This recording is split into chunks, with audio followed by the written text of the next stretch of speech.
est pris pour son péché. Pourtant, pourquoi Josia, qui était un leader digne et aux actions honnêtes, a-t-il été pris dans les péchés d'Israël? 29.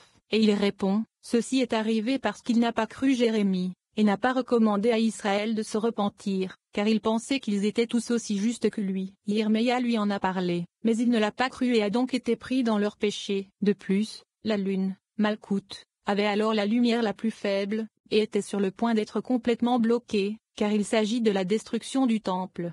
8. Et je mettrai mon tabernacle au milieu de vous. Rabbi Yosi nous dit que Dieu réprouve et corrige ceux qu'il aime mais ne le fait pas pour ceux qu'il déteste afin de ne pas leur donner une part de lui-même. Rabbi Yosi parle également des esprits qui errent et châtient les gens. 30. Je placerai mon tabernacle au milieu de vous. Vayikra 26:2.11. Le tabernacle est la Shechina. Mon tabernacle signifie mon gage, car la Shechina a été mise en gage à cause des péchés d'Israël et est allée en exil avec eux. Et je mettrai mon tabernacle, mon gage, sûrement. C'est comme la fable d'un homme qui aimait son prochain. Il lui dit, j'ai la plus grande estime pour toi et je souhaite habiter avec toi. Son ami lui dit, comment puis-je être sûr que tu vas vivre avec moi? Il prit tous les objets de sa maison et les lui apporta. Il dit, voici ma promesse de ne jamais me séparer de toi. 31. De même, le Saint, béni soit-il, a souhaité habiter parmi les Israéliens. Que fit-il? Il prit son précieux délice, le Shechina, et le fit descendre vers Israël. Il leur dit, ici, je vous donne mon gage, afin de ne jamais me séparer de vous. Bien que le Saint, béni soit-il, se soit éloigné de nous, il a laissé le gage entre nos mains, car le Shechina est avec nous en exil, et nous gardons ses délices. Quand il demandera son gage, il viendra habiter avec nous. C'est pourquoi il est écrit, et je placerai mon tabernacle, Mishkan, au milieu de vous, ce qui signifie que je donnerai un gage, Mashkon, entre vos mains pour que j'habite avec vous. Et bien que les Israéliens soient maintenant en exil, ils ont le gage du Saint, béni soit-il, et ils ne l'ont jamais quitté. 32.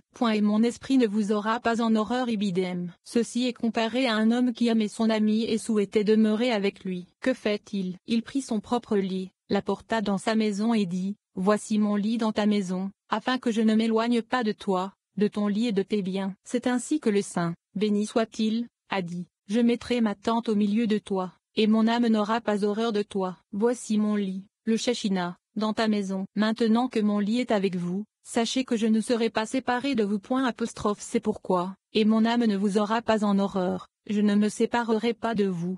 33. Et je marcherai au milieu de vous, et je serai votre Elohim. Ibidem 12. Maintenant que je vous ai donné mon gage, vous saurez certainement que je marche avec vous, comme il est écrit. Car Hachem, ton Elohim, marche au milieu de ton camp, pour te délivrer et livrer tes ennemis devant toi. C'est pourquoi ton camp sera saint. Devarim 23, 15, 9. Et Moïse prendrait la tente. 34. Une nuit, Rabbi Tchak et Rabbi Yehuda se trouvaient dans un village près de la mer de Galilée. Ils se levèrent à minuit. Rabbi Tchak dit à Rabbi Yehuda, discutons des paroles de la Torah, car bien que nous soyons dans un tel endroit, nous ne devons pas nous séparer de l'arbre de vie. 35. Rabbi Yehuda a ouvert la discussion et a dit, Moïse prendrait la tente et l'adresserait hors du camp. Shemot 33 2.7. Il demande, et Moïse prendrait la tente. Pourquoi a-t-il fait cela? Et répond, Moïse a dit, puisque les Israéliens ont menti au Saint, béni soit-il, et qu'ils ont échangé sa gloire contre un veau d'or, que son gage, le Shechina, appelé la tente de la rencontre,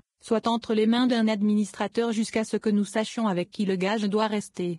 36. Il dit à Josué, tu seras le confident entre le Saint, béni soit-il, et Israël, et le gage restera entre tes mains fidèles. Nous verrons avec qui il restera. Il est écrit, et il se retourna vers le camp, mais son serviteur Josué, fils de Nun, un jeune homme, ne sortit pas de la tente. Ibidem 11. Quelle est la raison pour laquelle il l'a donné à Josué? Parce que par rapport à Moïse, il était comme la lune par rapport au soleil, car la lune est le secret de Malkout, appelé la tente de la rencontre. C'est pourquoi il était digne de garder le gage, qui est de son propre côté. Par conséquent, il ne sortit pas de la tente. 37. Le Saint, béni soit-il, dit à Moïse, il n'est pas convenable de procéder ainsi, car j'ai remis mon gage entre les mains des enfants d'Israël. Et bien qu'ils aient péché contre moi, ils auront le gage avec eux et ne s'en sépareront pas. Voudrais-tu que je me sépare des enfants d'Israël et que je ne revienne jamais vers eux? Car la Shechina est le gage dans les mains des enfants d'Israël qu'il ne les quittera jamais. Rends-leur mon gage, et à cause de lui, je ne les quitterai jamais, où qu'ils soient. 38. Bien que les Israéliens aient péché contre le Saint, béni soit-il, ils n'ont pas abandonné son engagement, et le Saint, béni soit-il, ne le leur a pas retiré. Par conséquent, partout où les Israéliens ont été exilés, la Shekhinah était avec eux. C'est pourquoi il est écrit, et je mettrai ma tente au milieu de vous. Ceci a déjà été expliqué. 10. Mon bien-aimé est comme une gazelle. 39. Rabbi Tchak a ouvert la discussion et a dit, mon bien-aimé est comme une gazelle ou un jeune cerf. Voici qu'il. Shor-Hashorim de 2.9. Heureux sont les Israéliens qui ont mérité ce gage du roi Très-Haut. Et bien qu'il soit en exil, le Saint, béni soit-il, vient à chaque nouvelle lune, à chaque Shabbat et à chaque fête, pour les regarder et observer sa promesse, son plaisir, qui est avec eux. 40. C'est comme un roi contre qui sa matrone s'est rebellée. Il l'a bannie de son palais. Qu'a-t-elle fait? Elle a pris son fils avec elle, le plaisir et l'amour du roi. Comme le roi tenait à elle, il le laissa entre ses mains. Lorsque le roi souhaitait voir la matrone et son fils, il montait les escaliers, descendait les marches et escaladait les murs pour les observer d'entre les treillis du mur. Quand il les voyait, il se mettait à pleurer derrière les treillis du mur. Puis il s'en allait. 41. Ceci est vrai pour Israël. Bien qu'ils aient quitté le palais du roi et soient partis en exil, ils n'ont pas renoncé à leur engagement. Puisque le roi prenait soin d'eux, il l'a laissé avec eux. Lorsque le saint roi pensait à la matrone et à Israël, il montait les escaliers, descendait les marches et grimpait les murs pour les regarder entre les grilles du mur. Quand il les a vus, il s'est mis à pleurer. C'est pourquoi il est écrit, mon bien-aimé est comme une gazelle ou un jeune cerf, sautant du mur au toit, et du toit au mur. Voici qu'il se tient derrière notre mur, notamment dans les synagogues et les écoles, il regarde par les fenêtres,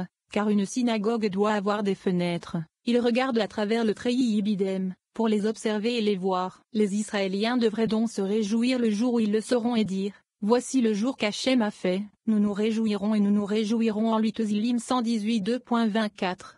11. La justice et ses jugements. Rabbi Yossi nous dit que Dieu réprouve et corrige ceux qu'il aime mais ne le fait pas pour ceux qu'il déteste afin de ne pas leur donner une part de lui-même. Rabbi Yossi parle également des esprits qui errent et châtient les gens.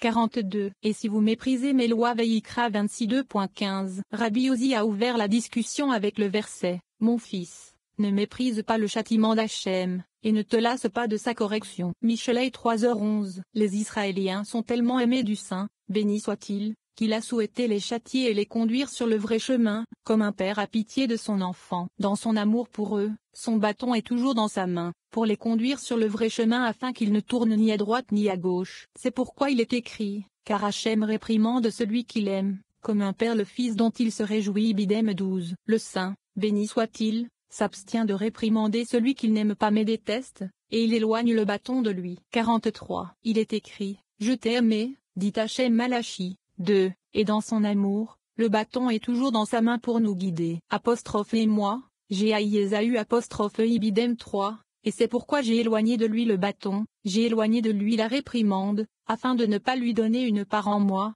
mon âme le méprise. Mais en ce qui te concerne, je t'ai aimé, en effet et donc, mon fils, ne méprise pas le châtiment d'Hachem, et ne te lasse pas de sa correction. Quelle est la signification de ne méprise pas, Takutsu? Cela signifie ne pas le mépriser, comme si tu fuyais devant les épines, Kotsim, car les rois qui asservissent les enfants d'Israël sont comme des épines dans son corps.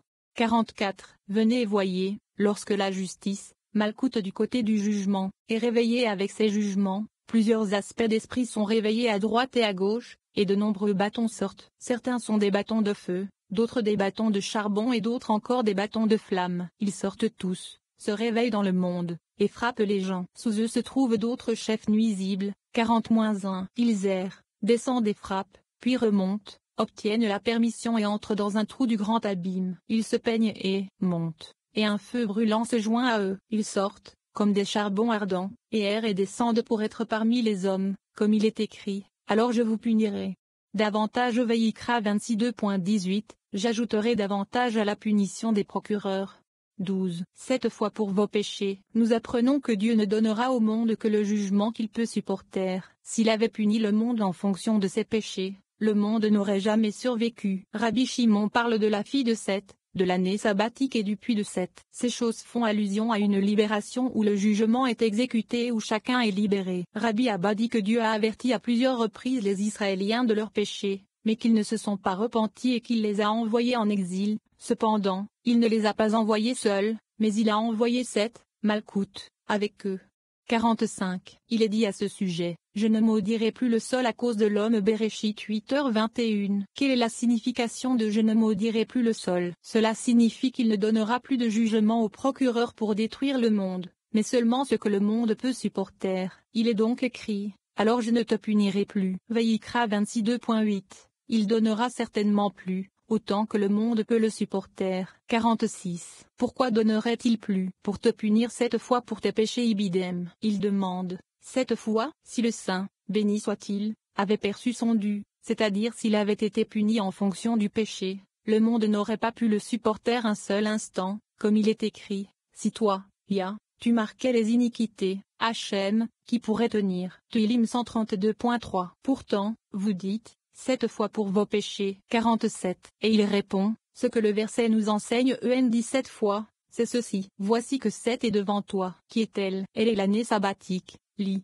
Année de libération, Nomi. Malkout Soetene Bibina, qui est 7. Car elle est appelée 7, comme il est dit, à la fin de chaque 7 ans, vous ferez une libération. Devarim 15. L'écriture dit donc, 7 fois pour vos péchés. Malkout est appelé 7 et aussi fille de 7. Quelle est la différence entre les deux? En disant 7 seulement, cela signifie avoir une libération, exécuter des jugements, et libérer tout le monde. Elle est appelée fille de 7 lorsqu'elle est attachée à un autre, Zahir Ampin, pour illuminer et régner sur son royaume et faire connaître la royauté dans tout le pays à tous. Elle est alors appelée la fille des 7. C'est pourquoi il est écrit, le nom de la ville est Beersheva, Li.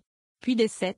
Jusqu'à ce jour Bereshit 26:2.33. Le puits des 7 et le puits d'Isaac. Tout est un. 48. Rabbi Abba a dit, et je te châtierai, moi aussi, 7 fois pour tes péchés. Vaïkra 26:2.28. Et je te châtierai, par l'intermédiaire d'autres assistants, comme nous l'avons déjà expliqué. Même moi c'est Zahir Ampin, qui est excité pour te sauver. 7 c'est Malkout, qui est excité vers toi pour te sauver. C'est-à-dire que Zahir Ampin et Malkout seront avec eux en exil. Donc, ils les sortiront de l'exil, comme cela sera expliqué. 49.